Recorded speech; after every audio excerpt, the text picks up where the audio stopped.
হাতিয়ায় কথিত নারী ধর্ষণের ঘটনা নিয়ে নতুন করে রাজনৈতিক উত্তাপ ছড়িয়েছে দেশজুড়ে। এই ইস্যুতে জাতীয় নাগরিক পার্টি এনসিপির নেতা হান্নান মাসুদ, আসিফ মাহমুদ ও ডাকসু নেতা সাদিক কায়েম সহ সংশ্লিষ্টদের জাতির কাছে প্রকাশ্যে নিঃশর্ত ক্ষমা চাওয়ার আহ্বান জানিয়েছেন ছাত্রদলের কেন্দ্রীয় সাধারণ সম্পাদক নাসির উদ্দিন নাসির। নিজের ভেরিফাইড ফেসবুক অ্যাকাউন্টে এক পোস্টে নাসির দাবি করেন, নোয়াখালীর হাতিয়ায় যে অভিযোগ ছড়ানো হয়েছিল তা স্থানীয় পুলিশ প্রশাসন, চিকিৎসক এবং প্রত্যক্ষদর্শীদের বক্তব্যে ভিত্তিহীন প্রমাণিত হয়েছে। নথিভুক্ত তথ্য অনুযায়ী অভিযুক্ত ব্যক্তি ঘটনার সময় হাসপাতালে ভর্তি ছিলেন বলেও উল্লেখ করেন তিনি।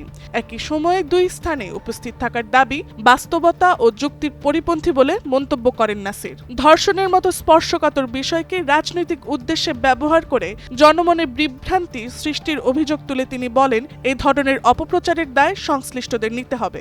সত্য উদ্ঘাটন ও রাজনৈতিক শালীনতা রক্ষার আহ্বানও জানান ছাত্রদলের নেতা।